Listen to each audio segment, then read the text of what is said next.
Welcome and happy spring and welcome to our May Climate Cafe. I am Dana Freeling, the chair of Democrats Abroad Environment and Climate Crisis Council, and I am calling in from Finland, where the leaves have just erupted from winter's hibernation. Before we get started today, I wanted to share with you a petition we have been circulating regarding the climate emergency. As I'm sure most of you are aware, the Biden-Harris administration has really made great strides in mitigating our climate emergency. We have enacted legislation, historic legislation, that has really moved the needle.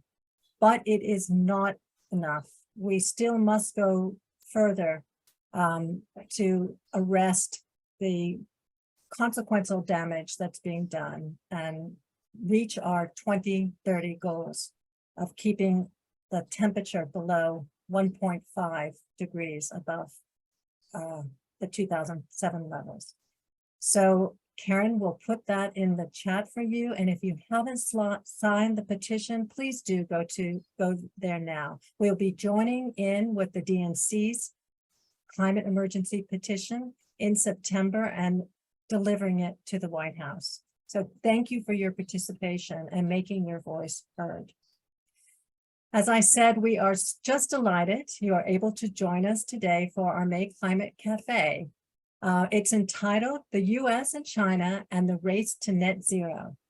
We welcome Anders Hove to discuss those energy innovations in China and the U.S. that will help the world address our climate emergency by transitioning away from carbon-based fuels. The ECCC is also delighted to partner with the AAPI caucus as a co-sponsor of this forum during AAPI month. May is AAPI month. So welcome to all of you who are calling in from the Asia Pacific and the Asia and Pacific region. Now, during the course of this discussion, we hope that all participants and their inquiries will focus on the positive innovations and measures undertaken, especially as regards China. There are, of course, challenges all over the world with regard to energy policy. But today, in this forum, we ask that you adhere to respectful protocol in discussing these issues presented by our guests.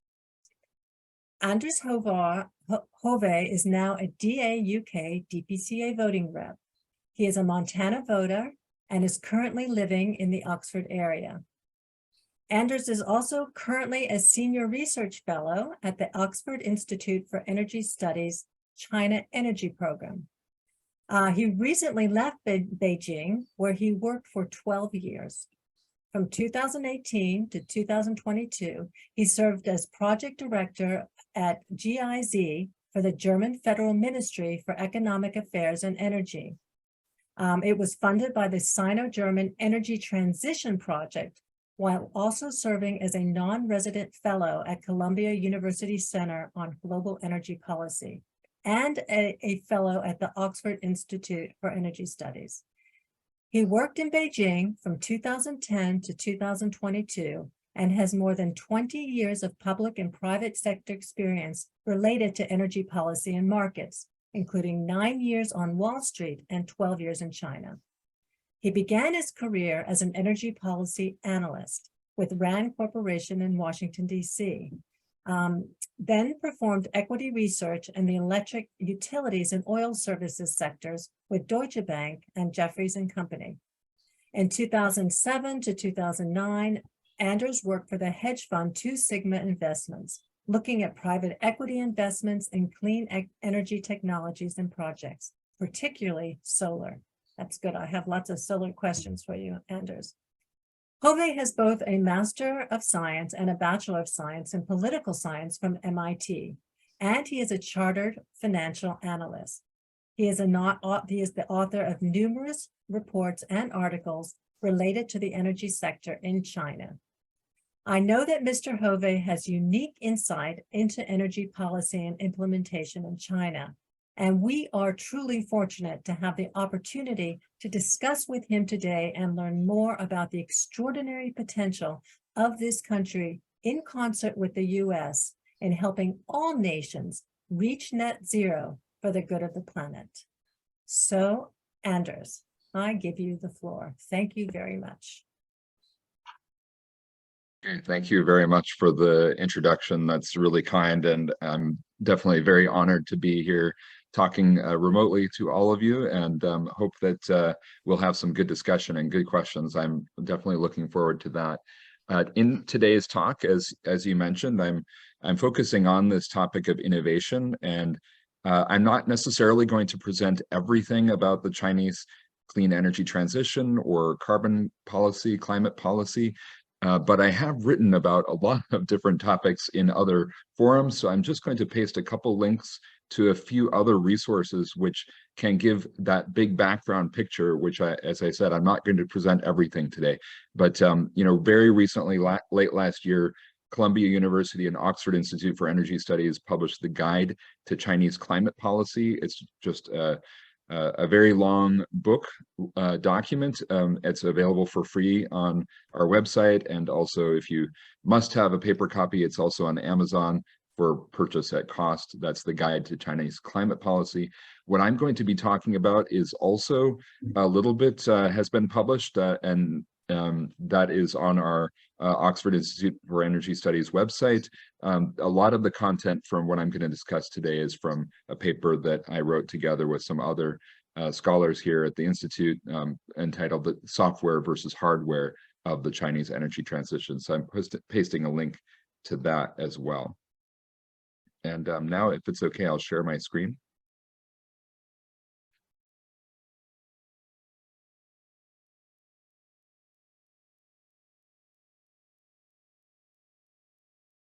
Okay.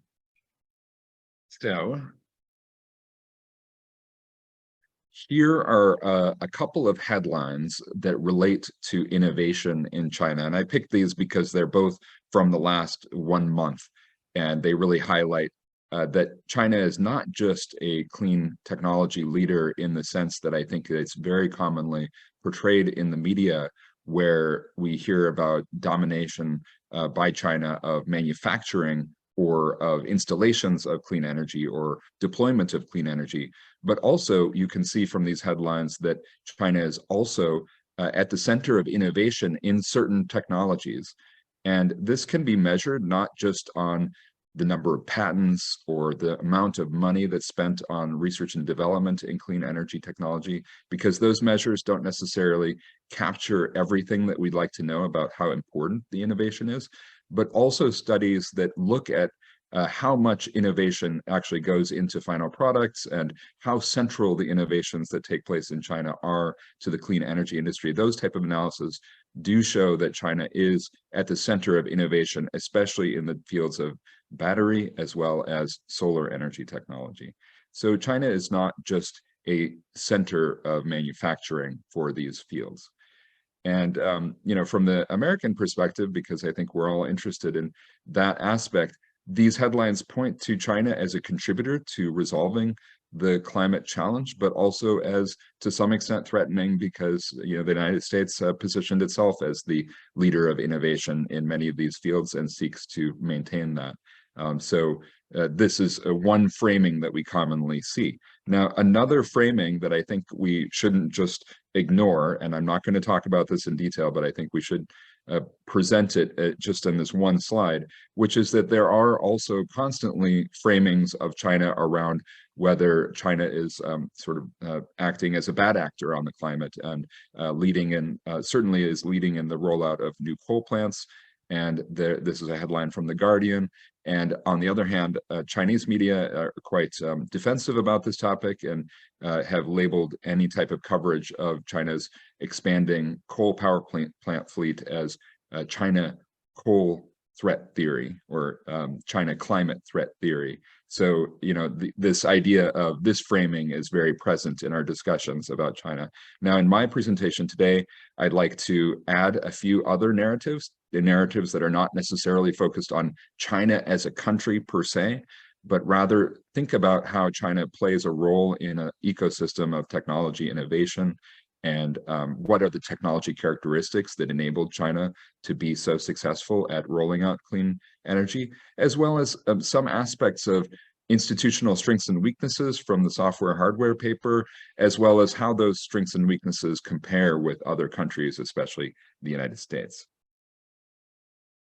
Now, before before I get into that, I want to just sort of ask the thought question, and just think in your head. You don't have to put in the chat if you want to, you can, but just think in your head about when were the first rooftop solar panels, where were they first installed, where was this technology invented, so to speak. And it's not a trick question about ancient passive solar technology. I mean, really electricity producing solar panels that when you look at that, you could say, this is a solar panel as I have seen before. Germany. Okay, so these are the questions that I hope that I will address in today's talk. First of all, how did China achieve a dominant position in solar PV, wind, EVs, batteries? Is that just the market working? In other words, what is the role of policy in China versus the market?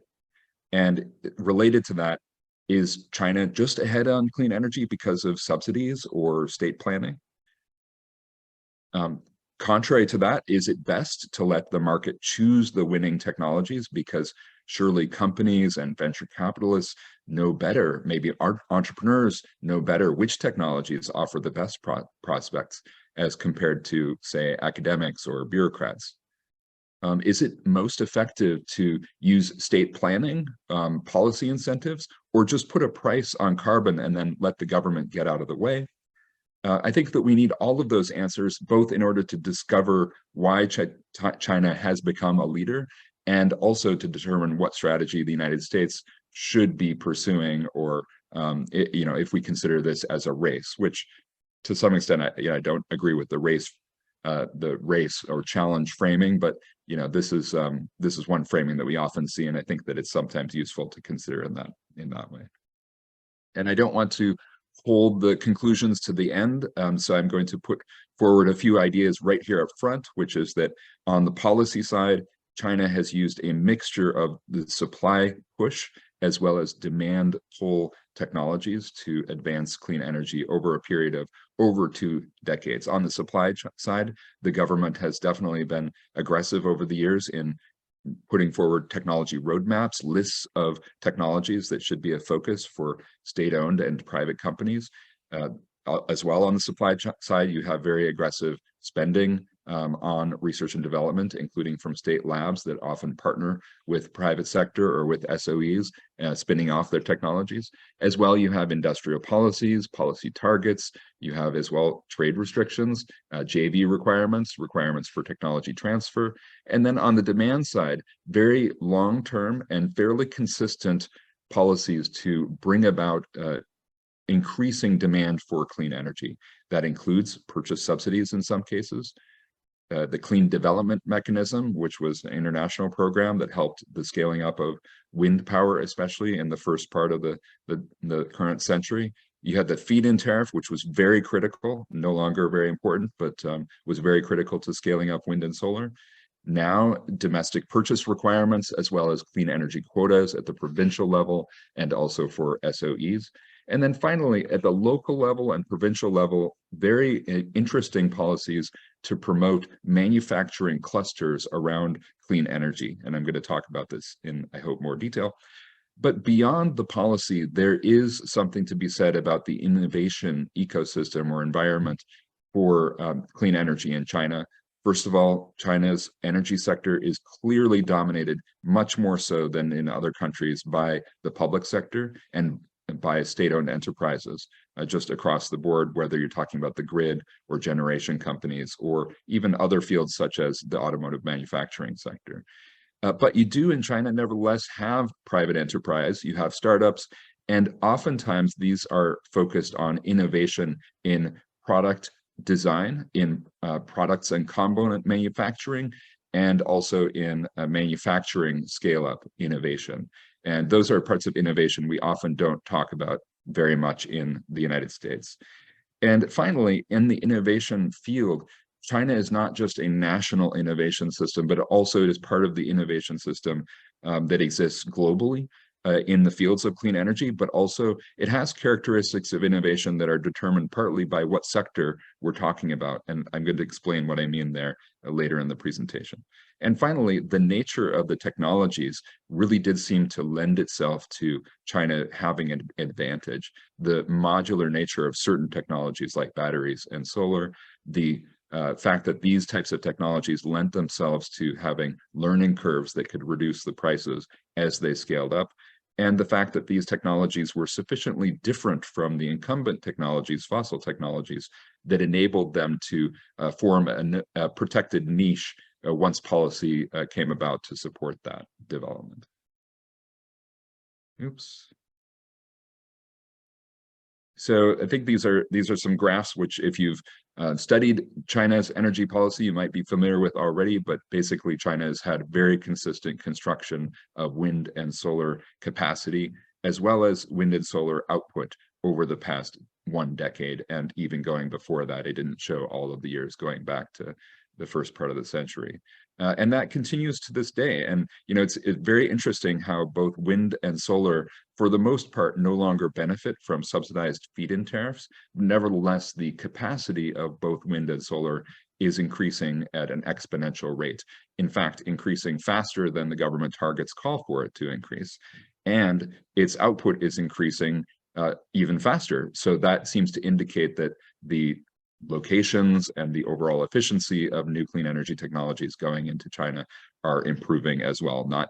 It's not just a deployment, a blind deployment to meet government targets.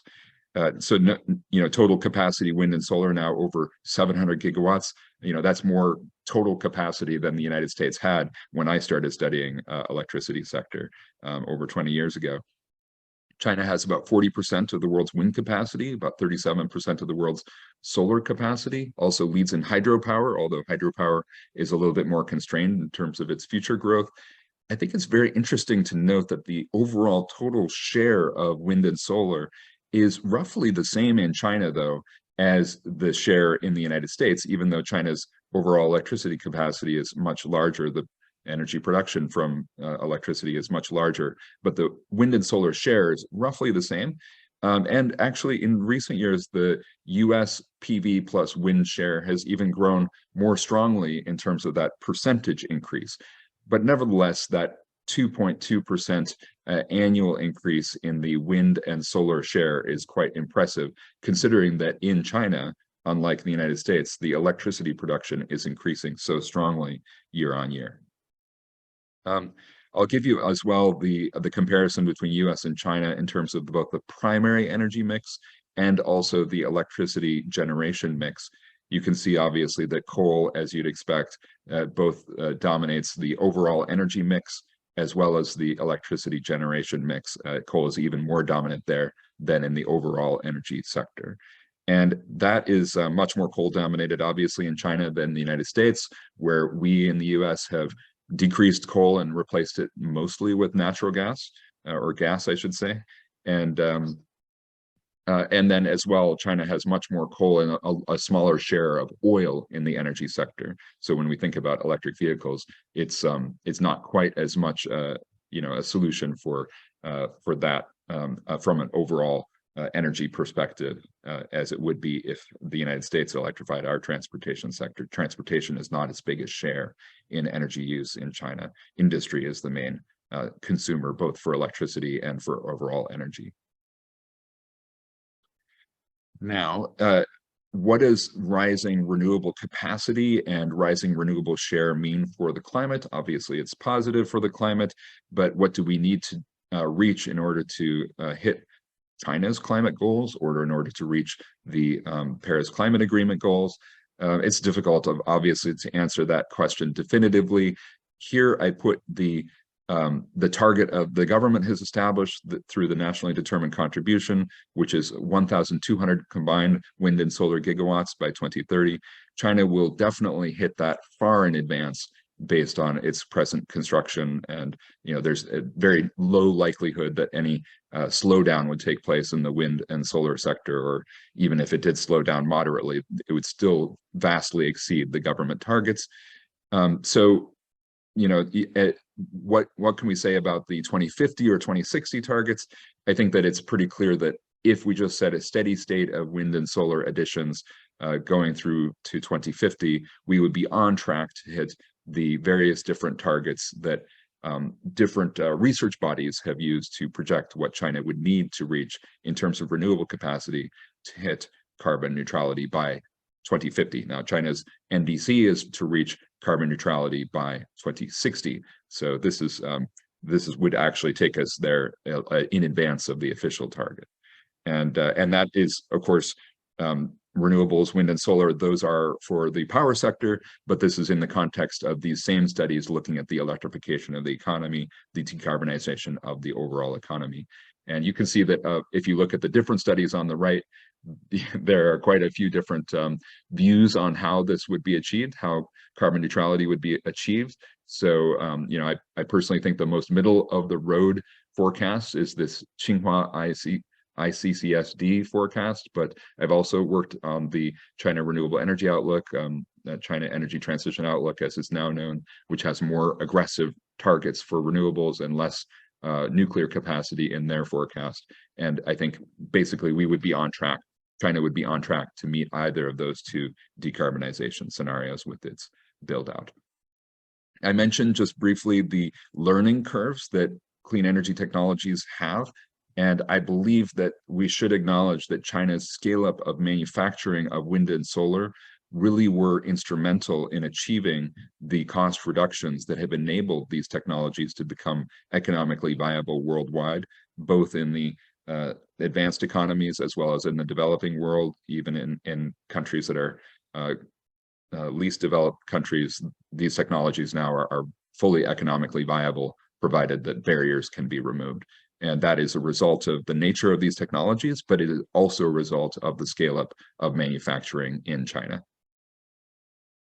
So what policies enabled that scale up? I would say the initial policy, I mentioned it briefly before, the Clean Development Mechanism, which involved payments from advanced economies to developed world economies for the reductions in emissions. Many of those reductions took place in China. Controversial that China captured so much of the funding from that program, and much of that funding went towards wind, and some went towards reductions of emissions in other sectors. Subsequently, in late 2000s, there was a feed-in tariff introduced for wind power, and then that feed-in tariff was expanded to cover also solar photovoltaics in the early part of the last decade, 2010s. And interestingly, when I moved to China in 2010, I heard many Chinese experts explain that the PV industry in China was only for export, and this technology was not suited for China due to its high cost. And then after the feed-in tariff was launched, it was quite a premium over the base power rate. All of a sudden, China launched ahead of other countries in terms of installations of PV and really shifted towards domestic consumption of PV. And that was kind of a response to the anti-dumping policies of the United States and the EU. But China, of course, maintains its dominant position in world PV manufacturing. I put 95 to 99% share here of world PV. That's not quite accurate. That's more the share of like wafers and polysilicon, but it's still China the dominant position in overall PV manufacturing as well.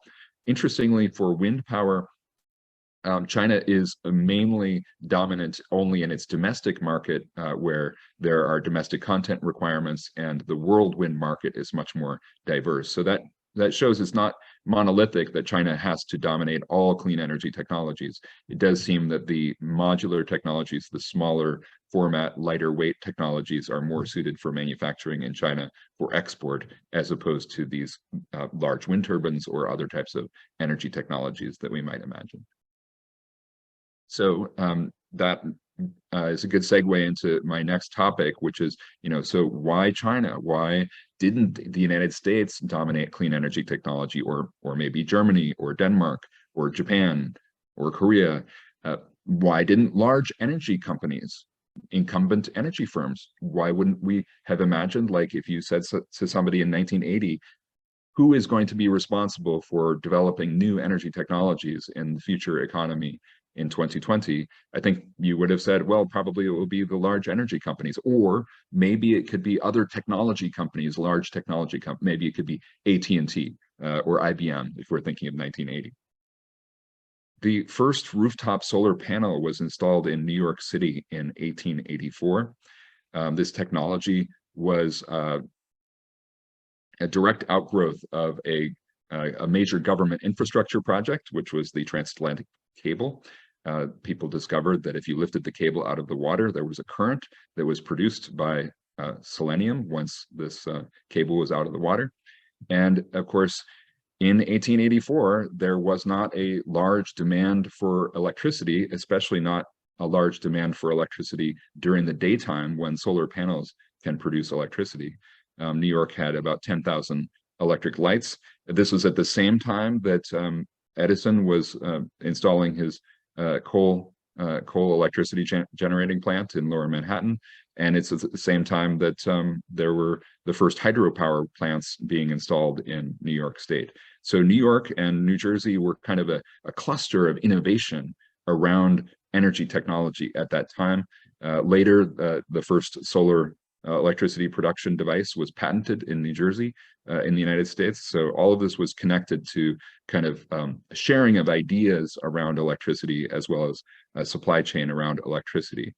And the fact that solar didn't take off really points to this concept of path dependence, that the sequence of innovations and the types of demand, the types of policies that are available at each time determines as much as this learning curve. You know, we can put a little too much focus on the learning curves and treat technology advances as just determined by that factor alone. But there are many other factors that determine how technologies will advance. Geographical technology diffusion is also very important for energy technologies. So I just want to point out that this cluster of learning that started in New York City, it raises this question of, well, why isn't New York the head of the solar industry or EV industry now today? I think it's an interesting question, and that's one of the questions that I've been looking at. And basically, the reason why energy innovations are so hard and why technology diffusion in this field is so much different than in other fields, and why clustering works differently in this field than others, these are the reasons. First of all, energy technology, it is closely linked to policies and closely linked to demand and closely linked to infrastructure, meaning that energy technology always co-evolves with the society as at large. So this is why it's referred to, and this is a term from the literature going back to the 1980s, as a socio-technical regime. It's not just a technology or a policy or technology policy. There are social aspects of energy as well. Energy is capital intensive. It has interlocking parts, which are difficult to replace all at once. It has many stakeholders at different levels. There are monopoly companies, politically powerful companies that are involved.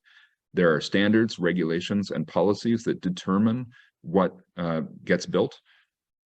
And then the firms that are responsible for implementing our energy policies have long established core competences and knowledge that is difficult to develop in a linear direction.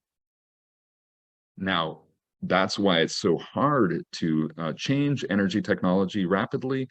But what was the case in China and solar industry? And I think when you go back to the original solar startups that I mentioned, that came in and disrupted this field globally, you're really going back to the 1990s.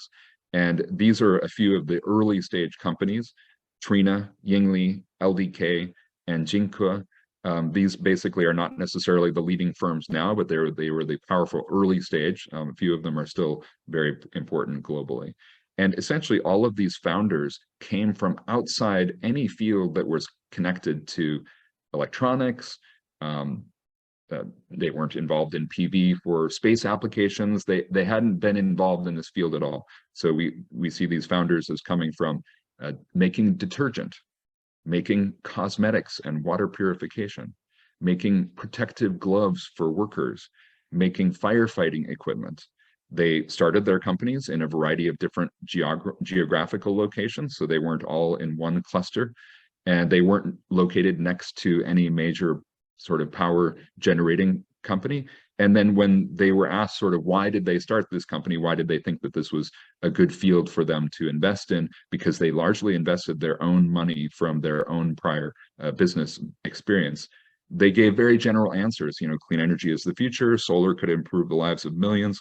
Or in one case, well, you know, my brother was already successful in scaling up a solar firm, so I decided to do one myself. You know, it almost seems like it fell out of the sky. So it wasn't really, you know, technology diffusion, and it definitely wasn't policy either. It wasn't 5-year plans and nationalistic, you know, protectionistic policies that led to these companies being created. So I think that that points to something about the nature of the technology, that this modular technology lent itself to startups coming in and disrupting the field, as opposed to more top-down or policy-driven. And of course, we know that policy then came in the subsequent decade to help scale these companies up. That is the decade when the government promoted many scientists from abroad to come back and work in the solar field, and even found their own companies. So many of those companies that are powerful in this field today, they are from that second generation of the early 2000s, when they were brought back by the government, because the government, looking at this first generation of startups, perceived that this was an area where China could be successful and could, in fact, leapfrog other countries. So that points to the question of innovation, and what are the different types of innovation that China is good at, as opposed to other countries like the United States.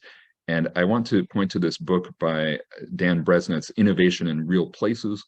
He talks about many innovation clusters around the world. It's not specific to clean energy, by the way, but he lists these 4 stages. Stage 1 is focusing on innovation in new products, novelty. Intellectual property is very important here, patenting new ideas. Then stage 2 innovation is more around the design of a product. It could be the design of purely, you know, like clothing, where there's no technology involved, it's purely design focused, or it could be the design of something that has a manufacturing intensive nature as well. Stage 3, that's innovation in the actual products or in the components that make up those products. So you could imagine the batteries, or just the cathode or the anode, or just the permanent magnet that goes inside the wind turbine. Stage 4 innovation, that is around the assembly and manufacturing. And Bresnitz, in his book, and I agree with this, criticizes the United States by saying that we, in our media, in our policy, we very often focus almost exclusively on stage 1, or to some extent stage 2 innovation, and we lionize and promote companies and venture capitalists who are involved in those stages of the innovation process. And often we are very happy to orient our policies around allowing the disaggregation of our economy, so that we are dominating the so-called top of the smile curve, the high value, and the manufacturing innovation then can go abroad, because it's not necessary for that innovation to take place in the same country as where the novel product designs are coming. And indeed, the United States can retain the intellectual property and still manufacture abroad, and then lose that manufacturing expertise. There's another study that also highlights reasons why China is, I'm just looking at the time here, why China was successful in certain technologies, scaling up those technologies, and not in others. And this kind of photo map looks at the technologies in the clean energy sector in terms of their simplicity. So at the lower left, you can see a run-of-river hydro plant, which essentially just uses off-the-shelf components. Anybody could build this based on something that they download off the internet. And basically, it doesn't use any manufacturing intensive process, and it doesn't require any complex design knowledge. So essentially, there are no innovation clusters or manufacturing clusters around this technology, because it has simplicity in terms of both the design and manufacturing intensity. On the upper left is a wind turbine. wind turbines are very design intensive. They have many components. They are a single device, but they're a very large device. And in general, wind turbines developed mostly in the countries where the main consumers were located, because the consumers wanted to have inputs into the design. They are large devices, so they're less manufacturing intensive. Doesn't mean they're not manufacturing intensive, but they are relatively less manufacturing intensive than many of the other products that are shown on this page. Then on the lower right, you have batteries and PV, which are extremely manufacturing intensive and almost have no design element that the customer would have input into. And so they are suited for manufacturing anywhere in the world, because you can just ship them easily to where they need to be used and put them into products almost seamlessly. Then on the upper right, you have products that are both design intensive and manufacturing intensive. So that would include cars, as well as this is the solar thermal technology, which is much more complicated than solar PV. Then this is kind of my map of how that shakes out in terms of all of the energy technologies we might want to discuss. And in their paper in 2016, Schmidt and Huntler talked about how the United States and Europe really perfected solar technology, but and the initial manufacturing of solar did take place in certain traditional agglomeration economies, indicating a high importance to spatial diffusion of knowledge. For example, in the United States, Toledo, Ohio, still the headquarters, I believe, of First Solar, and still considered a leading glass manufacturing location. That was very important to the development of thin film solar in the United States, and the same could be said for places in Germany. But the fact that it was possible to take the manufacturing supply lines and simply move them elsewhere in the world in order to reduce cost. And in fact, the German government encouraged German solar firms to move their turnkey production into Taiwan and then later into mainland China, and provided training for manufacturers in those locations so that they could then expand their production lines and provide solar into Germany at low cost. So that was one of the factors that enabled this disaggregation of the technology abroad. And interestingly, up until 2011, after this transfer of manufacturing capacity had already taken place, NREL in 2011 was still writing about how actually the United States benefits from this process, because the United States, had a thriving export industry in the manufacturing of the tools that are used in those supply chains, whereas the United States would then import the final product. And that was a good trade back in 2011. And I think in the decade since then, all of the remaining technology has mostly transferred to China. So does that just mean it's the market at work? Because China is a very low-cost manufacturing center, so it was logical people had to move their manufacturing, their turnkey production lines to China, because it's just cheap manufacturing. And my answer to that is definitely no, because innovation systems inside China are still important. So this is the counterpoint to kind of Adam Smith and Ricardian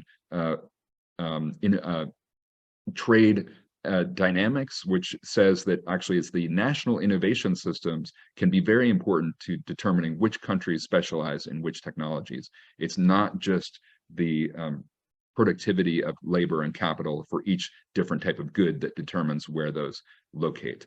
And this goes back to the early 1800s, when this author from Germany was writing about how actually the reason why Britain was at the time such a leader in the Industrial Revolution was not just because productivity, but also because of intellectual capital, because of its stable institution, because of how the government guided manufacturing firms to manufacture certain things.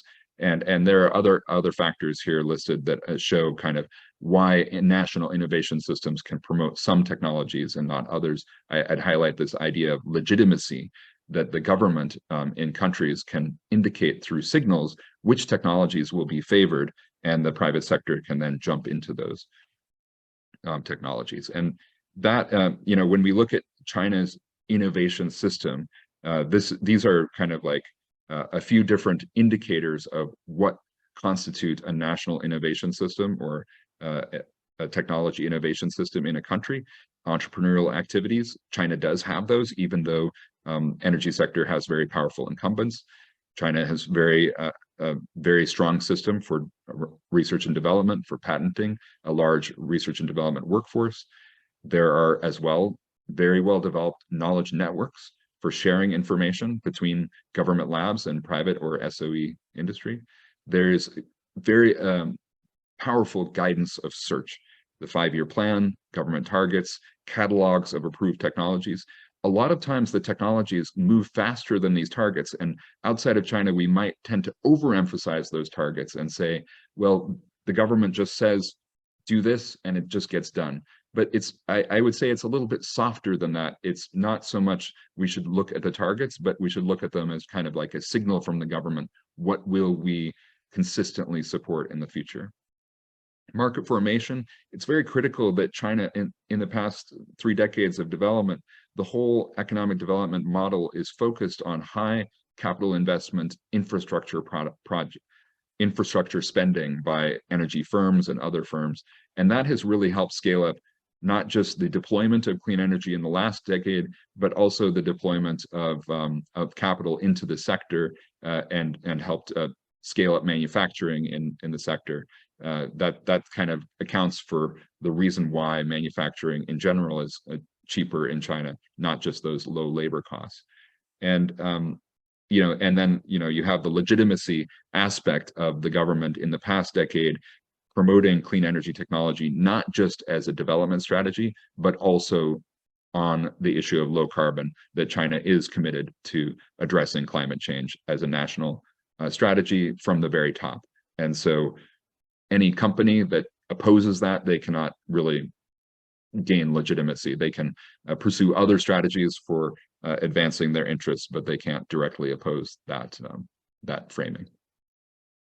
So China is very good at innovation, and China is scaling up renewable energy.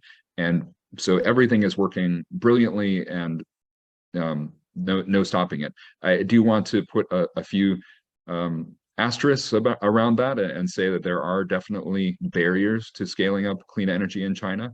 And those barriers are many of the same barriers that exist in other countries. So energy technology is dominated by these large capital assets, very long-lasting capital assets that have economies of scale. Companies that are involved in the sector have core competence. They make decisions on what they will invest in, and in terms of research and development, based largely on what fields they're already active in.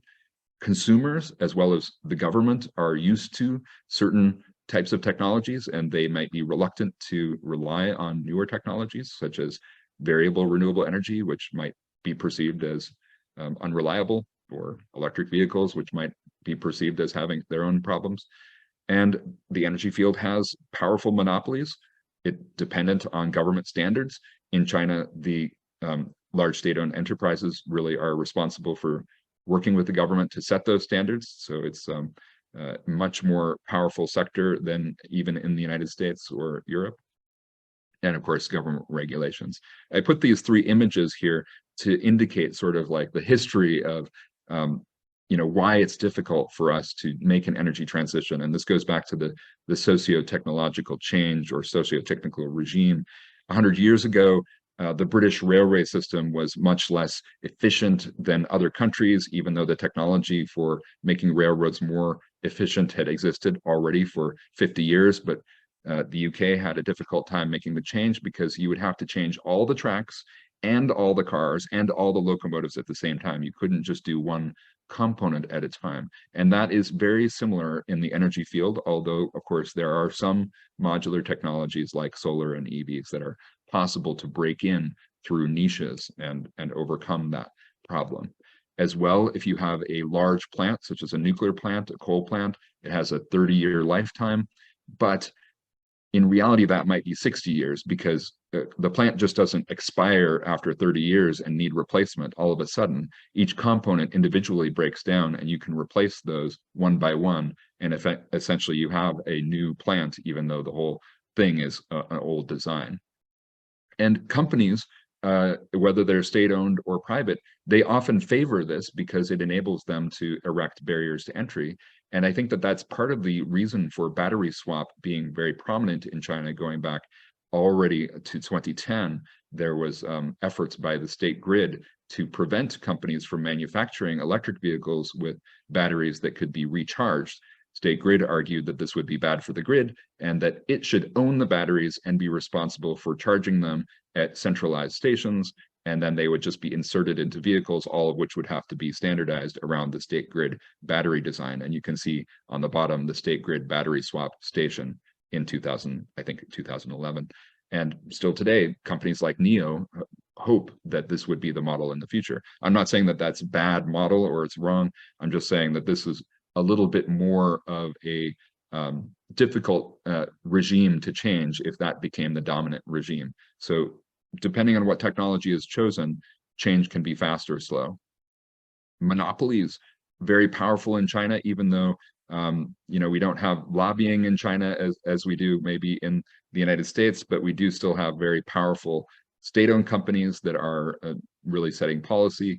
And I think I just put in a few corruption headlines here, and from the United States, in Ohio, Illinois, we see very important corruption cases related to the energy sector, where we have monopoly companies that are seeking to take action to prevent any weakening of their revenue, any diminution of the value of their existing asset base. And the same thing is true in China, where most of the corruption cases that have been prosecuted in China over the last decade have taken place in the energy sector, and that goes both for the government as well as state-owned companies. So it's not just a problem with private companies. The monopoly structure lends itself to bad acting, I would say. Do large energy companies, are they just incapable of ever, do we have to rely on technology niches in order to do socio-technical transformations of the energy sector? And I think it's interesting to think about the evolution of the battery, with the technology initially from the 1970s was invested by Exxon. Stanley Whittington there, he was working at Stanford when he developed this lithium-ion battery. Exxon flew him to New York to hear about it, and they decided, we're all in. We're going. This could replace, EVs could replace oil in cars, and we need to be on that technology. We need to explore that. But when the oil price fell, Exxon immediately sought to offload that technology and sold it ultimately to Sony.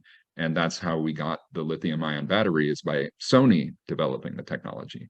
And I think that points to both path dependence, but also to the fact that large energy companies are willing to at least invest in and consider new technologies. And in China, that definitely was part of the transition so far.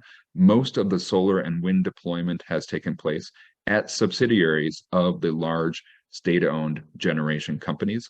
And the same thing is true for electric vehicles, where many of the prominent companies that you will hear about are either state-owned or indirectly state-controlled. They may be subsidiaries, or they may be sort of promoted by the local government.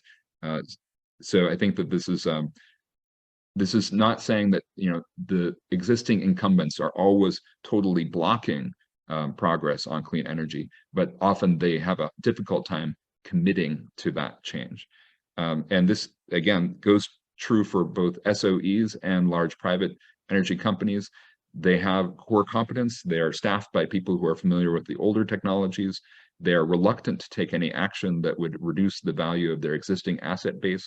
And their own investors, or the government in the case of SOEs, are reluctant to allow them to diversify away from the management of their core competence.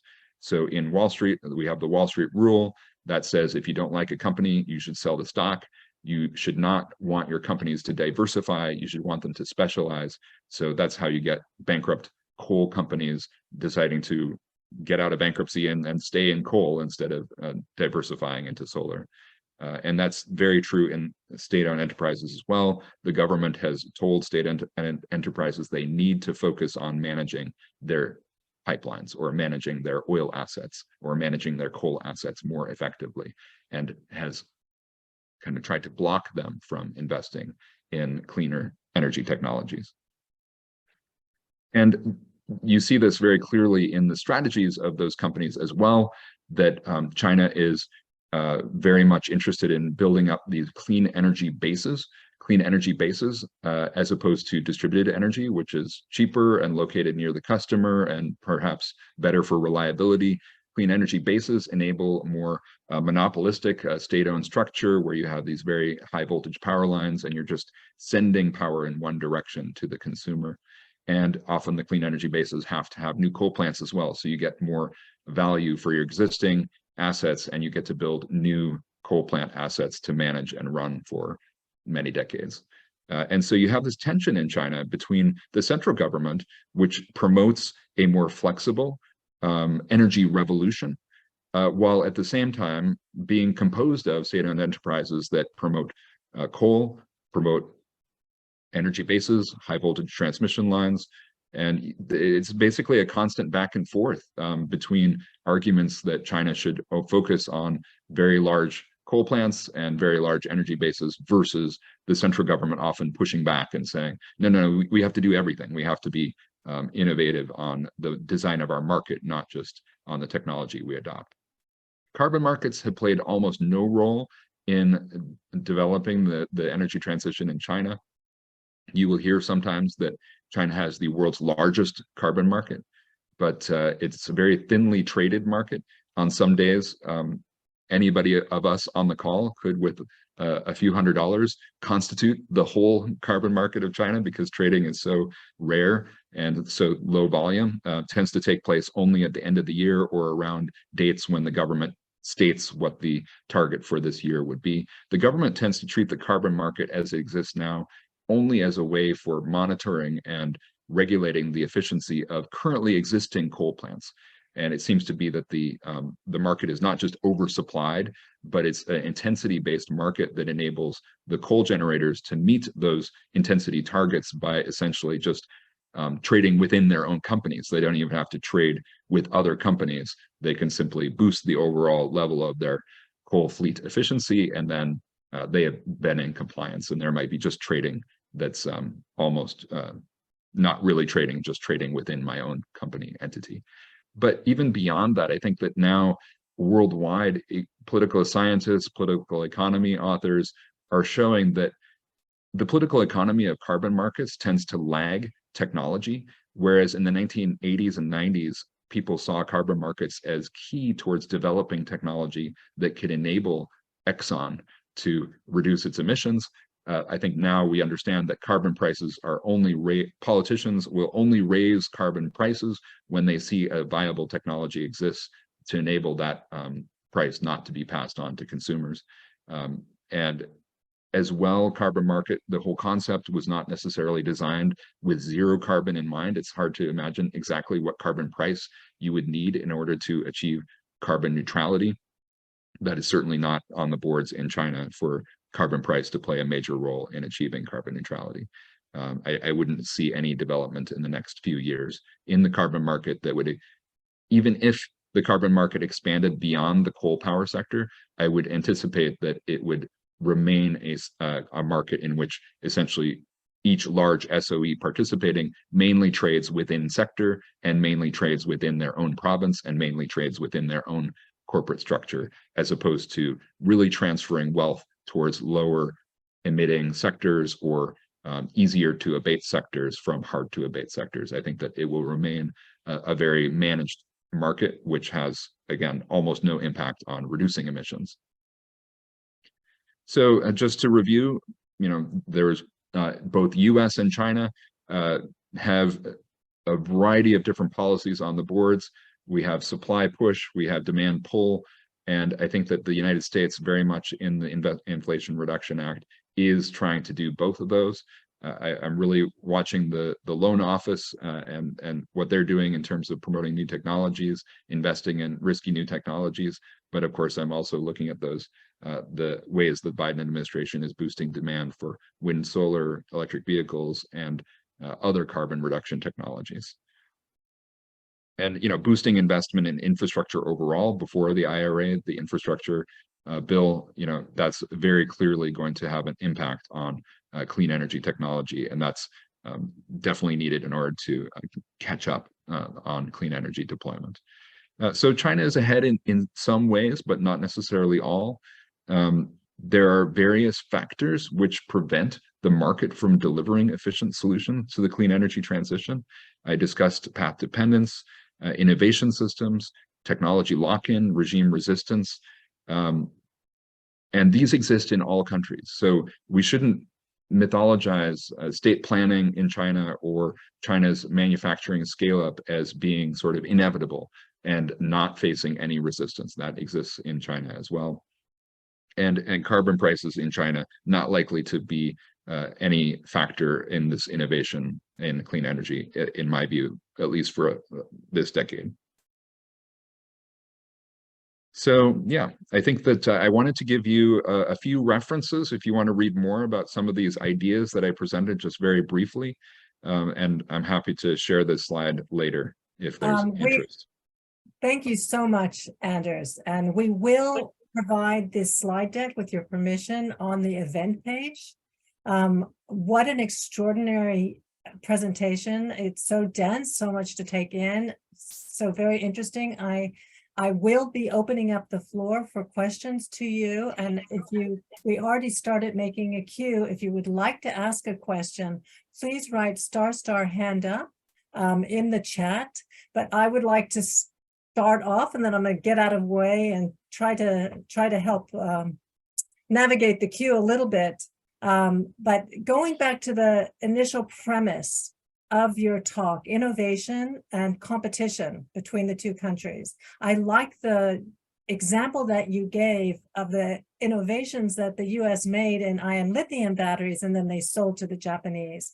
I've been trying to follow this new technologies in renewables closely in my amateur way. And I know that in terms of, for instance, Perskovite new solar panels, that they have made some recent extraordinary innovations in the US that will help eliminate lead seeping into the environment and increase the efficiency of normal cells by 250%. Now, this is an American innovation, but how long is it going to be before, China adopts it or gets a hold of the technology? I mean, it's good for everybody in a way that we have solar panels that are better for the environment, better for everybody, that we're able to speed up our energy transition.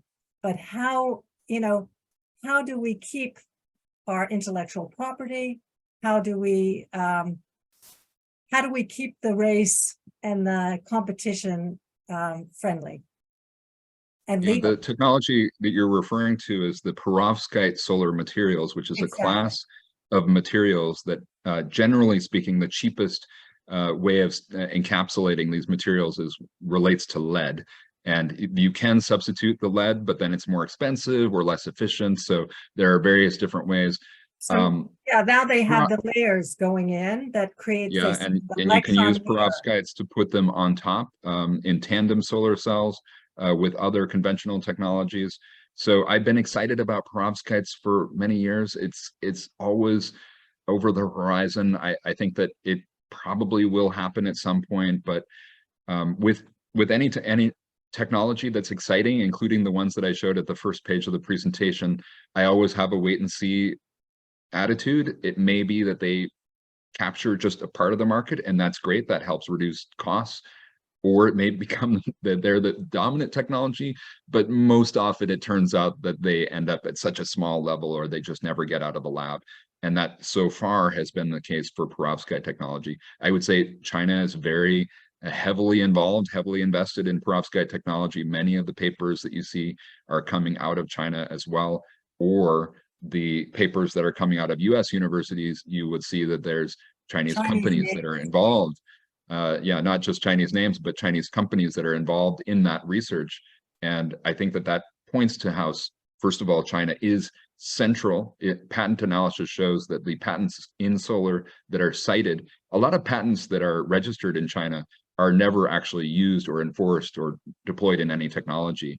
But that's not the case for solar and energy storage, where China has very central innovations, central intellectual property. And then the thing about the intellectual property in this field is that it is very readily shared across borders, because it is, in order for a technology to succeed, it has to be plugged into an existing manufacturing line, because the scale is so immense. You can't just start over again. You have to have something that is essentially just a modification of the existing form factor and the existing way that solar works.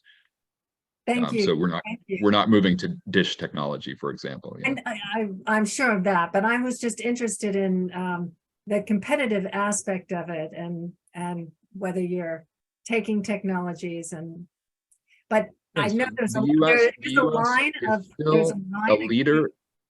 It's still a leader in novelty and in research and development, and that will definitely continue to be the case thanks to ARPA-E and all of the other innovation funding that we have in the United States. And but the question is, do we also promote innovation in manufacturing, innovation in components and products? That is where, when we take the innovations out of the lab and sell them, very often we just take the totally neutral approach that, you know, if this is purchased by a company outside the United States, that's fine. And I think that what China has done, and what's very much shown in this paper, Scale Up Nation, by Nam and Steinfeld a few years back, that it's the manufacturing clusters that government often in China promotes the idea that, you know, we're gonna call up all the companies that are involved in this supply chain, and we're gonna tell them, like, you need to come move to our town. And the US approach is to say, okay, what's the most glamorous, biggest potential employer, and can we give them $1 billion to locate in our town?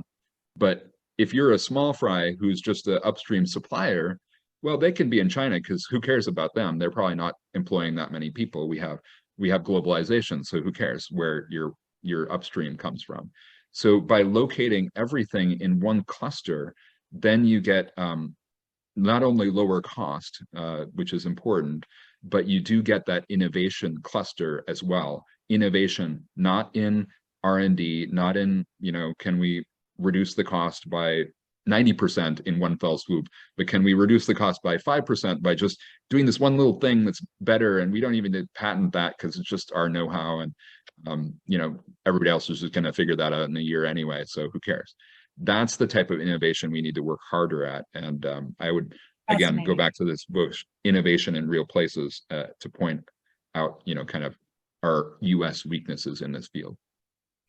I see that Josh has been waiting since early on in your talk to pose a question. He's in the UK. Maybe you guys can connect at some point. Yeah, we know each other. I mean, we've interacted anyway. Yeah. Anders, this was truly an excellent presentation. I hope you didn't just make it only for us, but it was really, really informative. How can we think about this? How can we mitigate it? And how can Western companies, you know, compete? Well, I hope I got my message through, but I'll just say it again. The labor cost is not the factor that I'm focusing on as the reason for China's success in the field. So the technology characteristics, that is probably the most important.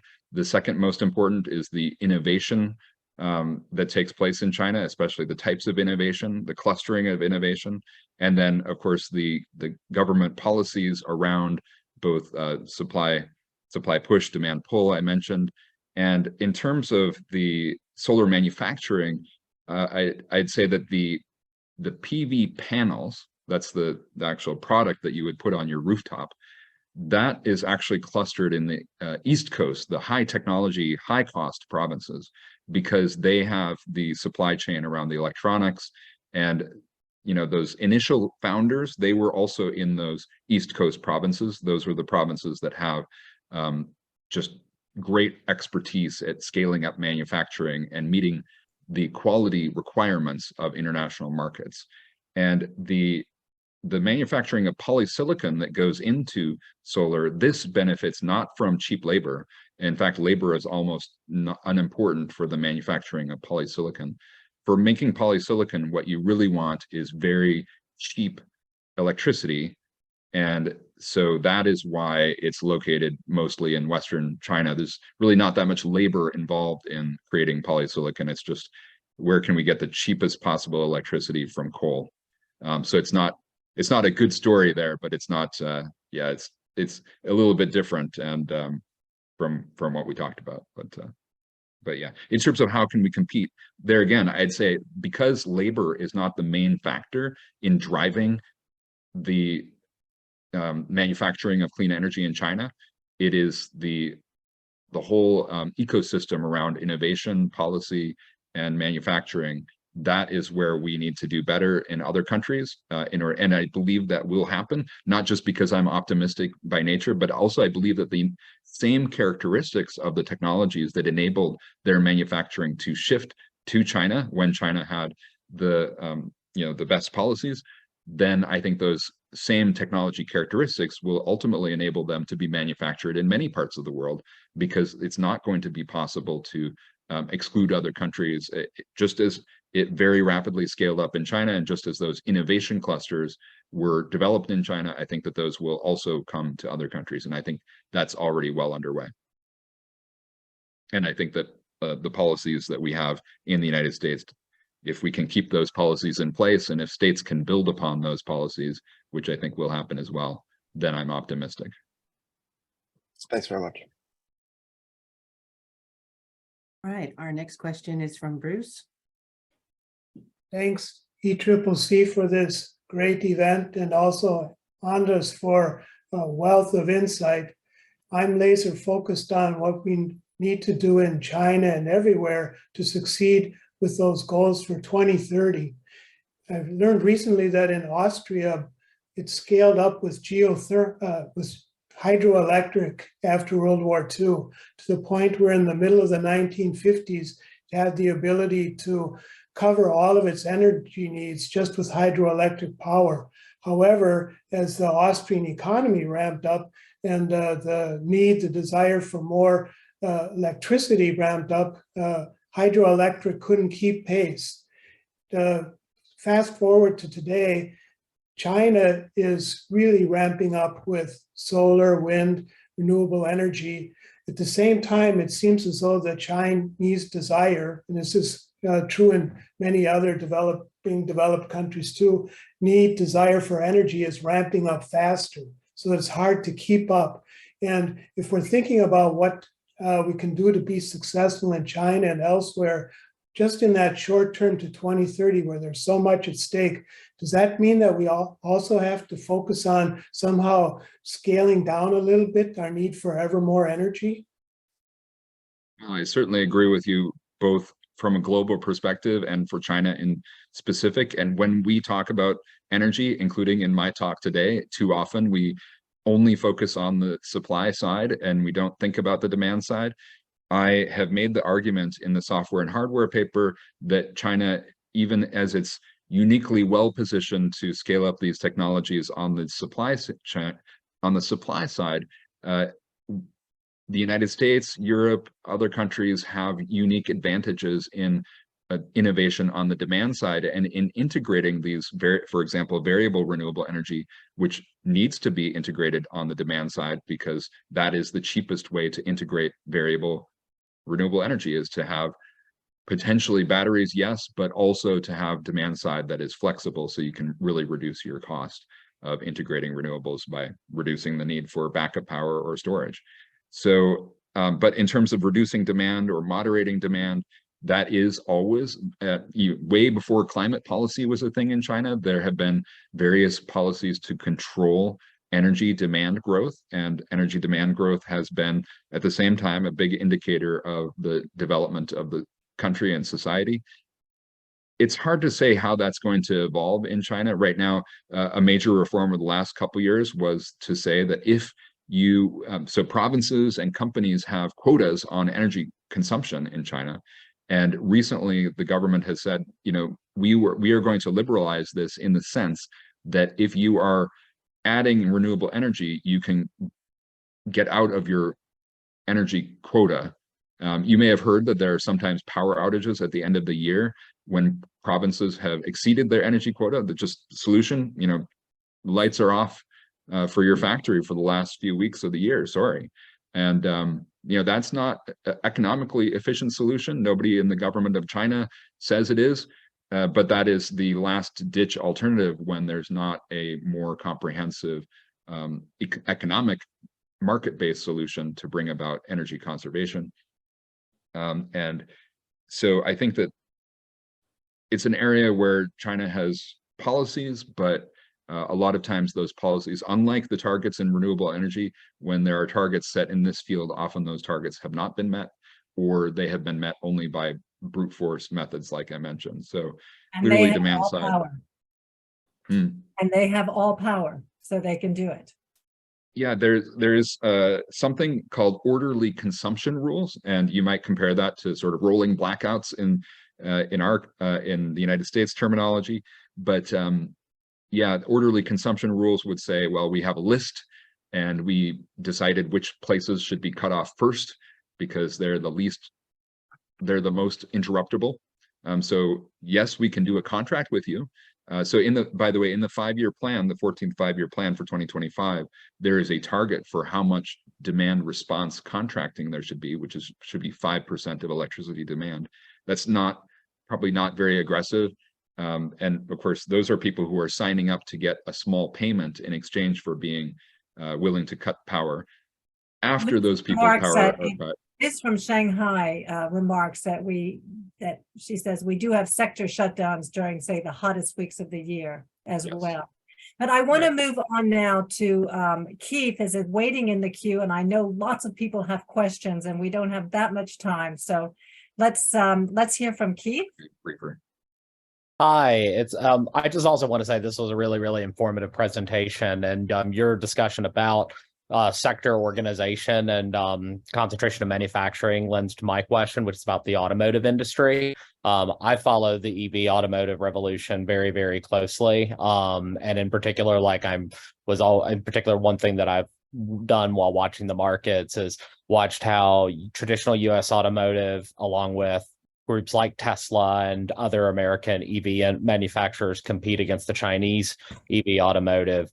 And the EV automotive in China, while it's definitely younger, it definitely feels like a startup culture, but it also feels like it has, like in the case of like Li and NIO, almost the scale of a Ford or a GM. And so I'm just kind of curious, like, what do you think what is your outlook about like the future, whether China or the US, which one is really leading the EV automotive revolution? Well, I think you can find, I'll try to search a link here and put it in the chat, but I have a presentation about the EV revolution in China, and it's, clearly the United States is the big lagging country here, where Europe is even far ahead of the United States at this point. And perhaps that's because Tesla was too successful in the US, but I think it's more because of policy in the US lagging. But in China, it's really interesting case because we do focus so much on the 5-year plans and, there's subsidies for purchasing of EVs, but the EV market has grown far faster. And each time the subsidies are cut, the market continues growing even above expectations. So, at this point, there's purchase subsidies have gone away. There might be some provincial subsidies locally, but yeah, there's China's the world's largest passenger vehicle market, and then EVs are above a 30% share, as pointed out just now in the chat. But interestingly, the target for 2025 is still 20%. So that shows how it's not just demand pull policies; it's the fact that the companies are able to make a compelling product, and consumers have received the signal from the government that this is the direction of the future. In the future, at any time, you could be out of your car because the car that you bought, which was brand new in 2023 but was using not EV technology, now you can't drive it into the center of town anymore because that's a new rule. And people are familiar with the license plate restrictions, the restrictions on who can drive in the city. obviously in the UK we have zero emissions vehicle zones, but it's times 10 in China equivalent terms. So I think people are picking up on that as an incentive for them to go purchase the vehicles and not necessarily paying a premium for those vehicles because they are cheaper. Why are they cheaper? Because of course scaling up is faster with the modular technology. Batteries technology can be scaled up more quickly than you could scale up the internal combustion vehicle if you were starting up the DeLorean company in 1980. But then in addition, in China, you have startups that are basically manufacturing their new vehicle in a state-owned factory that has 2 shifts devoted to the state-owned vehicle maker and 1 shift devoted to the startup. So it's not like Tesla, they couldn't have succeeded if they had not been able to purchase the factory from Toyota in Fremont. The same thing goes for many of these startups in China, where they needed a leg up like that to be able to manufacture their vehicles at scale. And what they're bringing is they're bringing design, they're bringing software, and they're bringing the willingness to take a risk on a new format battery and really test that out, but they're not necessarily responsible for scaling up everything like a Rivian would be in the United States. That is really illuminating, really interesting. And well, he can tell us after his test run for Tesla in California, but I really want to get to Diana, has been waiting patiently to ask her question, and she's been deeply involved in energy policy in France. So Diana, would you like to take the floor with your question? Sure. First of all, thank you for your excellent expose. I learned a lot. What I'd like to know is generally, how do you see European innovation and research fitting into this landscape that you painted of the US and China? Now, particularly because when PV manufacturing moved from Europe to China, when China, really gave unlimited finance to solar companies a couple of 5-year cycles ago, then Europe was saying, oh, we're going to lose innovation if we don't manufacture. And again, pointing to the learning by doing that comes from actually doing this stuff, and also the economies of scale. So how would you characterize Europe's innovation? I mean, clearly, it's correct to say that the European companies were very innovative in solar and also have been innovative in other fields. Wind technology, I think, is where European companies really took some very large risks back in the 70s and 80s. That technology would not be anywhere near what it is today without European companies. And I think that it is important, and you can read more about this in this paper by André de la Tour about the German government and German and also environmental firms, Greenpeace, pushing German companies to bring those turnkey production lines and to send experts to Asia to scale up manufacturing for the German market, for the European market, because they perceived that would be necessary to scale up the solar industry in Europe, was to manufacture more cheaply in China. And that was essentially the core of the technology then, because it had the characteristics that it had, modular technology, turnkey production lines. That is what enabled, more than any government policy in China, to promote that technology. It was the movement, the fact that the technology had those characteristics that enabled it to be disaggregated globally, that enabled China to get a foothold. And I don't agree with this, unlimited money. I think it was more a rational combination. And as I said, when I moved to China, people were saying, these were scientists, policymakers, PV technology, not suitable for China. If we're going to make PV, that's only for export. And only when it came down in price sufficiently to be something where China could scale it up for its domestic consumption did policymakers start to introduce those subsidies. So at that point, China was already dominating worldwide solar manufacturing. Wow, Thank you. interesting. Finally, we have Rick calling in from Göteborg, Sweden. Hi, Anders. Thank you so much. They've all been very fascinating. My question has to do with why we care. We've talked a little bit about the China-US competition or not. My question is why we care about the location of innovation or production. And my answer primarily, I think, would be supply chain national security issues. Is that how you see it also? Or is there, are there other major aspects of it that we should think about? I guess there's also, I mean, there's just a nice general benefit from having innovation of all kinds, you know, intellectual stimulation, kind of whatever. But our economy is doing well. We have low unemployment, so I mean, we're wealthy, not well distributed, but wealthy. So anyway, how do you see the reason for the concern about competition? I think that having an innovative economy in general is critical towards the wealth of nations. So that was the national innovation system argument from the 1800s that came out of Germany, and positing that if we just have free market economics, Adam Smith, David Ricardo, where we just say, you know, wherever something is cheapest to make, relatively cheapest, then each country or each region or each city specializes. You know, we just have a division of labor globally. So, you know, United States makes hamburgers and China makes solar panels and Japan makes cars, and we don't ever have diversification in our economy because that's comparative advantage. That's just an economic law. And the national innovation system argument is that that is not an economic law, that the wealth of nations is centered on whether or not countries have the ability to adapt their economy and to adopt advanced technologies so that they can have lower priced goods, lower priced energy. We're seeing that in Europe. I think you could make the case if we had been a little bit faster in Europe, we would not have been as vulnerable to energy price shocks. Whether or not there's a war, there are energy price shocks always.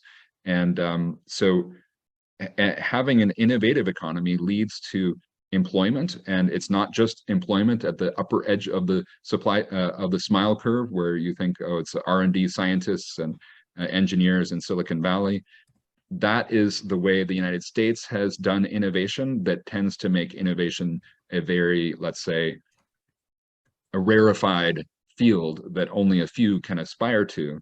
I don't know if you've read this old book, The Rise of the Creative Class by Richard Florida, from a couple, maybe over a decade ago, I think.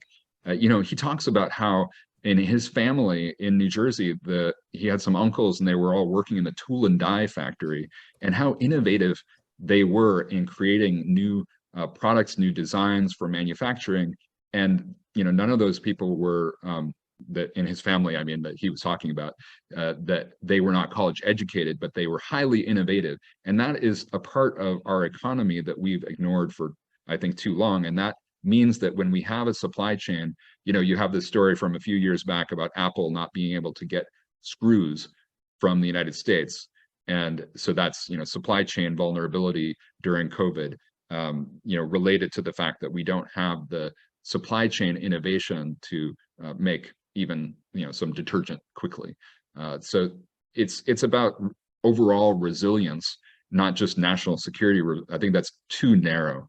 And, you know, just COVID is an example, right? Like any kind of shock, that climate change is going to cause a number of different shocks to our economies in the future.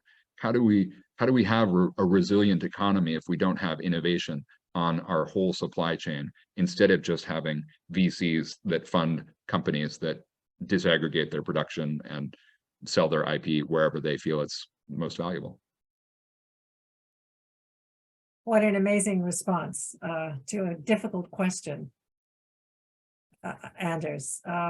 Is there anybody else that would like to, we're going to be wrapping up soon, but if anybody has more burning questions they'd like to add, or a second question they would like to add, perhaps Anders can stick around for a minute or two longer. Keith, would you like to? Or just comments? I actually wanted to follow up on what you said about the creative class.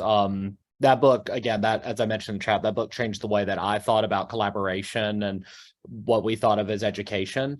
But the thing that I guess I'm really curious about is like if you had to suggest a US policy response, like a policy response to foster innovation, what would be your number one recommendation?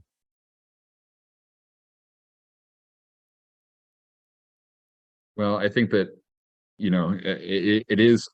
it's still a work in progress in terms of my own research because I do focus kind of narrowly on these technologies, and I focus narrowly on China. I'm not writing about the United States. I'm not writing about Europe policy. I'm more writing about in the past, I've been writing about what are the lessons from our countries that China should adopt, because we're also wanting China to advance its clean energy transition as fast as possible for the benefit of the world. And so in terms of what we could do in our own economies, again, I'm coming back to this theme and repeating myself, but I don't want to pretend that that's a well thought out recommendation. But I do think that this idea of government policies that support the full life cycle of products that and the government is now doing things like, their loans going out to companies that are recycling batteries and doing all sorts of things that are kind of in the middle stages of production. It's very clear on heat pump manufacturing, totally not glamorous technology, but we're going to focus on manufacturing that in the United States and Europe now. Interestingly, a lot of these are just saying, well, it has to be done in the United States, or it has to be done in a free trade agreement country.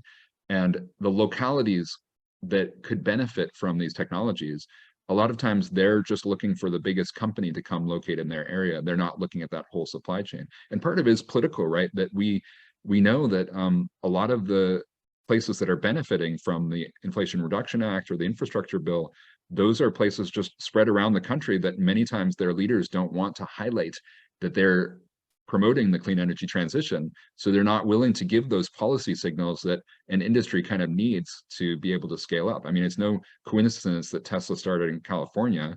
California had the policies that were necessary to signal that there would be a market for this product. And wind industry, solar industry, battery, big projects going into Georgia, for example. Is the government really going to be aggressive in promoting the EV transition in Georgia and bringing all sorts of the battery manufacturing supply chain into Georgia and the US Southeast? Or are they going to say, hey, let's put some new fees on EV owners because they don't pay the gas tax, and we don't really like those, but we like this battery company that moved to our area, we'll give them a subsidy. I think that the consistent signals, like in Texas. Yeah, Texas is there's a good book about this political dynamic called Short Circuiting Policy. The woman who wrote that is a professor at University of California, Santa Barbara. She wrote about several cases where clean energy in the United States scaled up by cooperating across political boundaries and working with industry. So she gave the example of Texas, Kansas, and Ohio, not blue states, right? And these are states that did very well in scaling up technologies initially, and unfortunately in the last years have been going in the opposite direction. Texas has this proposal to build 10 gigawatts of gas plants to be more reliable, and is blaming wind and solar for power outages. So it's the exact opposite. They're the #1 producers of wind energy in the country and #2 in solar. They are, but if you want to continue to scale up that and gain an advantage for Texas in the new economy, that's, you want to be able to signal that this industry is not our state enemy. Yeah, so that's short-circuiting policy. I wrote it down. Thank you. I will definitely look that up. Short-circuiting policy. Good for you, Sam. Sam is on my desk when you said it. Sam is working in Costa Rica and is deeply involved in, and I was going to connect you to in climate policy, working as a negotiator and for a couple of different nonprofits addressing our climate emergency. So this is pura vida. Yeah. Thank you, everybody. I want to remind you that this recording will be made available and that we can get your slide deck onto the event page. It was wonderful to have you. It was truly illuminating to hear what you had to say. I'm sure we could have continued for hours on end, Anders. We look forward to collaborating in the future, and we hope that everybody has a nice spring day.